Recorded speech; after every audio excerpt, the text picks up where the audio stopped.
You're tuned in to the Three Men in a Kitchen wireless hour. Episode 1, Rolf's story.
So I used to have this mate from Birmingham.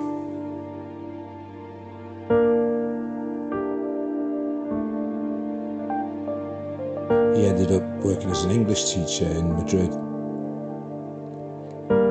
And I ended up in Valencia.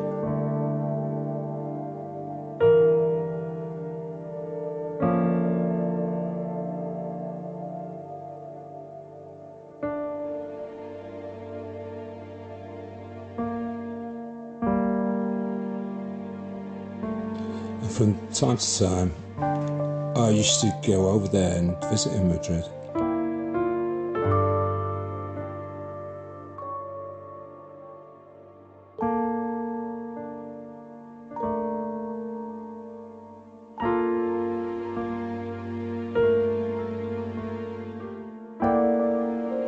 And this one time he introduced me to a friend of his.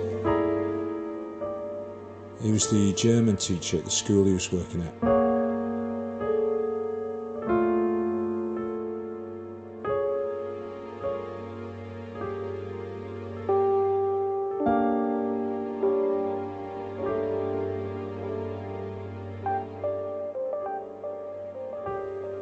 His name was Rolf Essig.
So we went out with Rolf in his local neighbourhood. It was this area of Madrid called Moratalaz. It's kind of a U-town vibe. So 1980s houses, I suppose.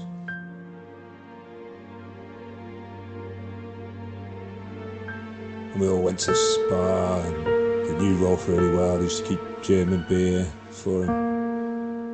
Sort of those big brown bottles of wheat beer, you know.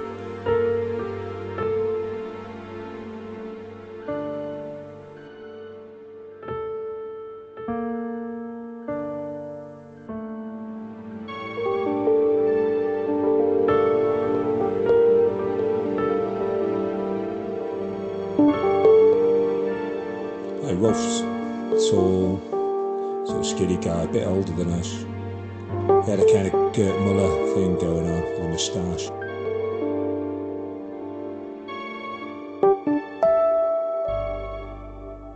So unruly black hair.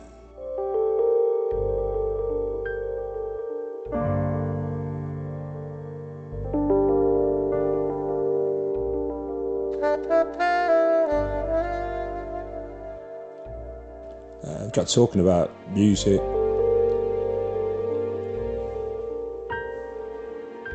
was a big fan of the Beatles, Bob Dylan and the band, Johnny Cash, Dean Martin. There's a lot of stuff I like, really.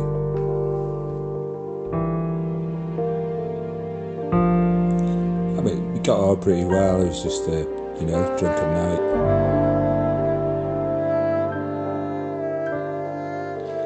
And I had a cassette with me of a bootleg recording of some of the sessions from Let It Be, versions and stuff. I just copied it from someone, so I gave it to him.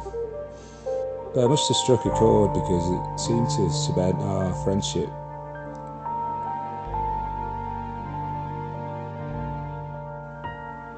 For the rest of our lives, really. Next time my friend came over to visit me in Valencia, brought Rolf with him.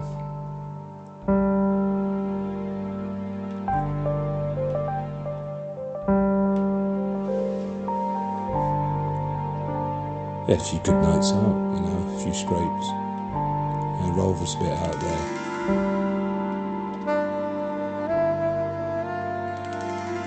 He could drink a lot of beer.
Anyway, the school they were working at in Madrid closed down.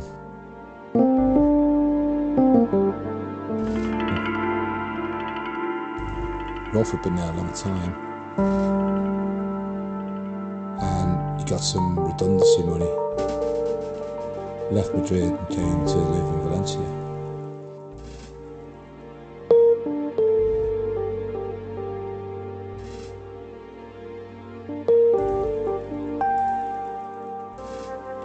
I wasn't expecting that.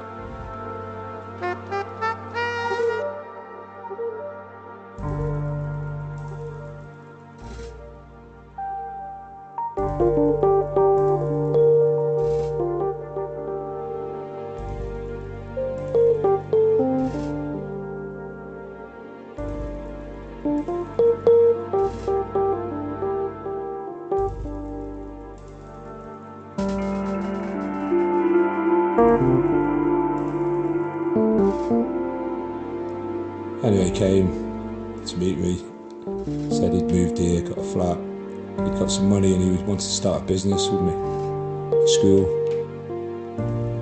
But I already had a thing going with my wife and a friend from my hometown, so I kind of gave him the cold shoulder.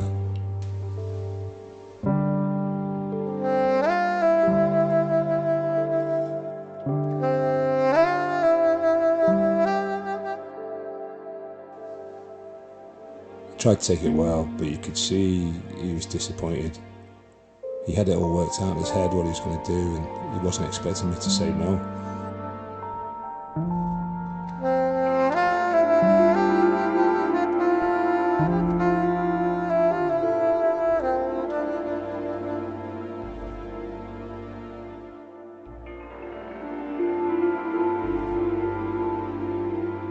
So Rolf got settled in Valencia, and we used to meet up and go out, but it soon became apparent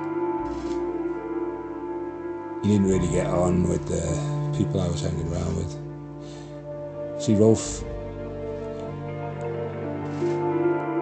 was a man who said what he thought, didn't suffer fools easily. He didn't really like the bars we went to, thought they were too expensive. Didn't like the music. He was looking for something else. I mean, he could be unfriendly and a right pain in the arse when he wanted to be.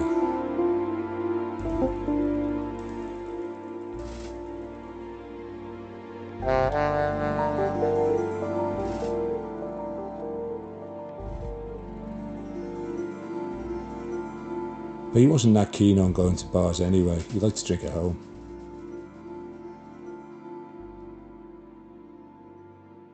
He could get through some beer. He was drinking 8 or 9 litres of beer every day.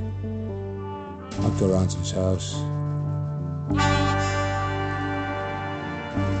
take a few cans around, and we'd listen to music.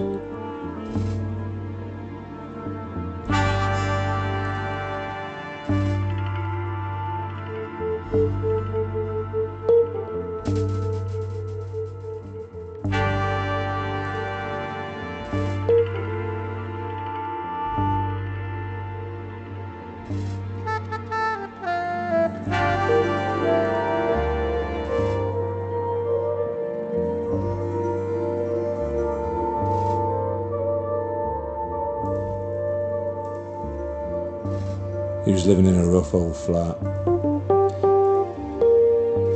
in a rough old neighbourhood, really, near the river.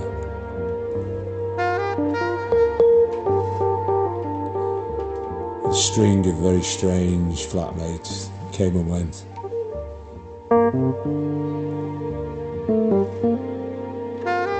I'd go around there and we'd sit around his dining room table.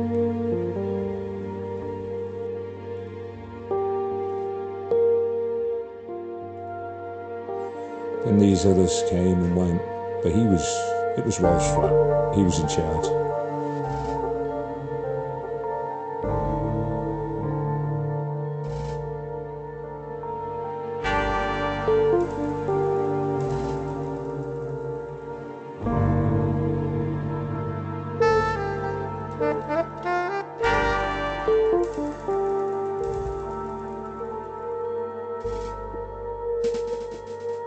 So that became our thing.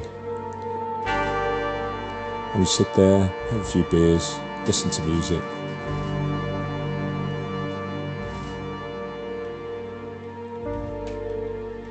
Rolf would tell me stories about his life, about when he was doing his military service and he got arrested for putting the flag up the wrong way round. Accidentally, on purpose, I would have imagined. He's always a bit of a rebel.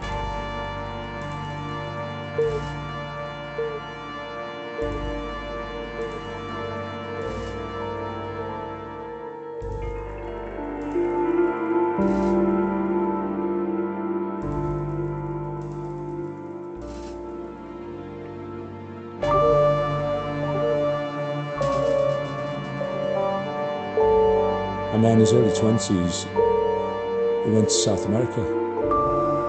He started working in school in Argentina.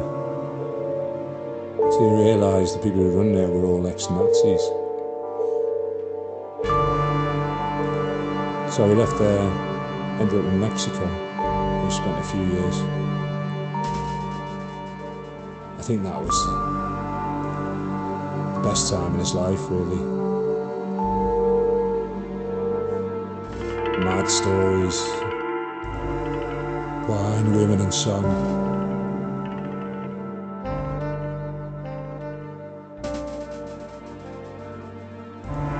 Living on the beach, cabañas, all-night tequila sessions. Once one of his friends was stabbed to death after an argument with some of the local lads.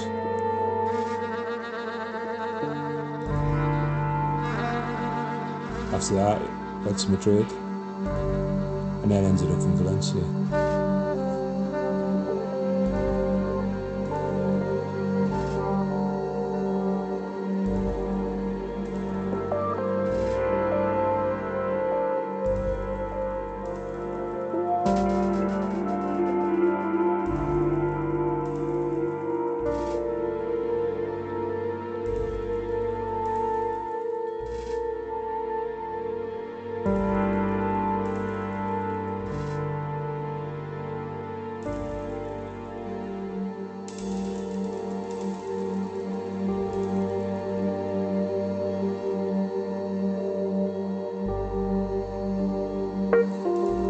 He hated his brother, refused to speak to him.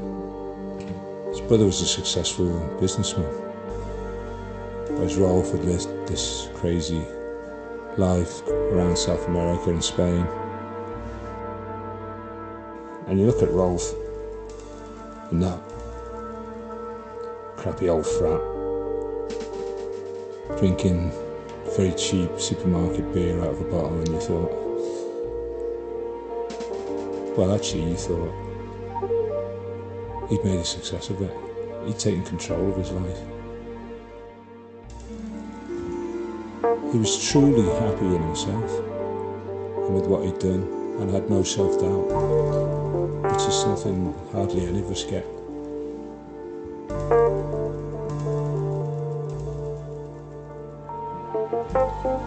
Anyway, his health started to deteriorate. Hardly surprising, really, all those litres of beer and cigarettes every day.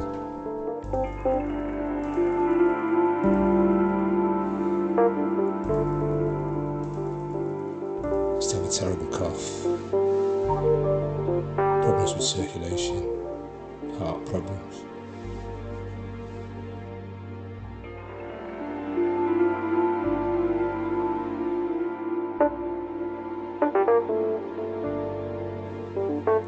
Kind of knew it was coming.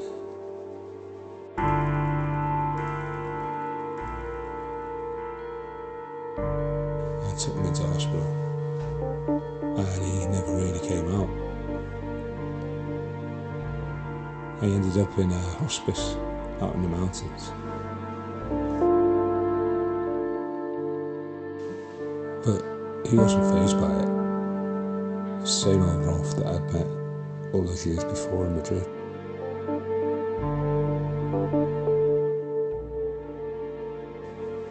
And he, sort of the anti-authoritarian in him, he still loved the fact that I could smuggle him some beers or whiskey or some cigarettes for him and chocolate. And in reality, I think the nurses all knew. But, you know, it was a hospice. So it was a little game we played.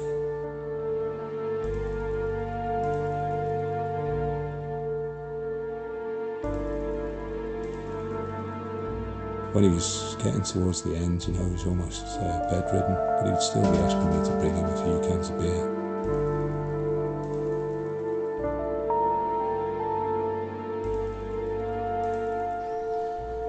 He still kept his sense of humour amongst the morphine and the bedpans. And they normally had him dressed in these light blue pyjamas, and one day had him dressed in sort of bright orange. I said, "What's going on here, Rolf?" He said, "I think they think I'm trying to escape."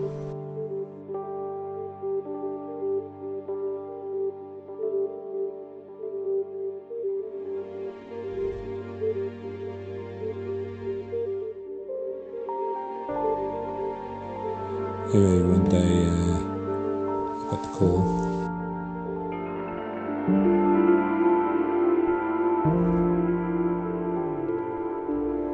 And I went up into the mountains to collect his things. And we sat there in the car park, 2 carrier bags of old cassettes, CDs.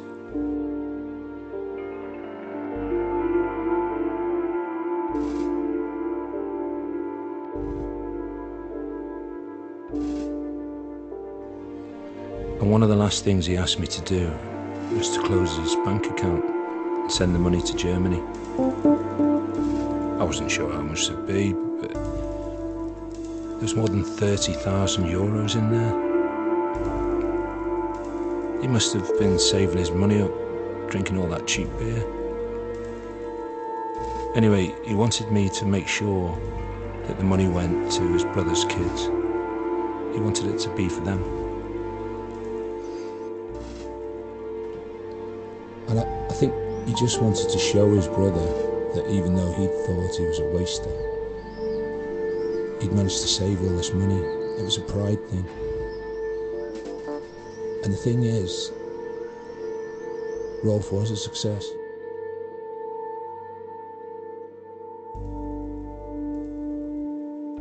He'd lived the life he wanted to live.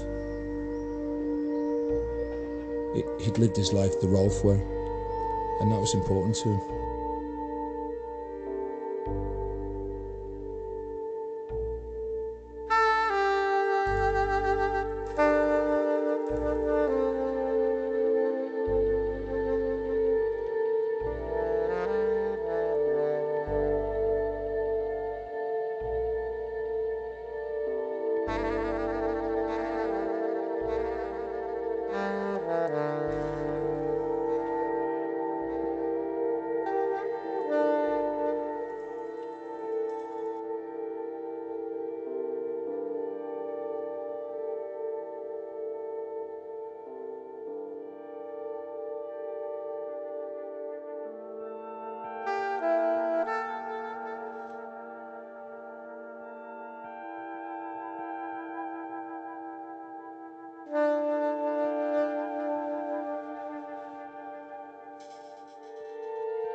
escape, you can't try to escape, you can't try to escape, you can't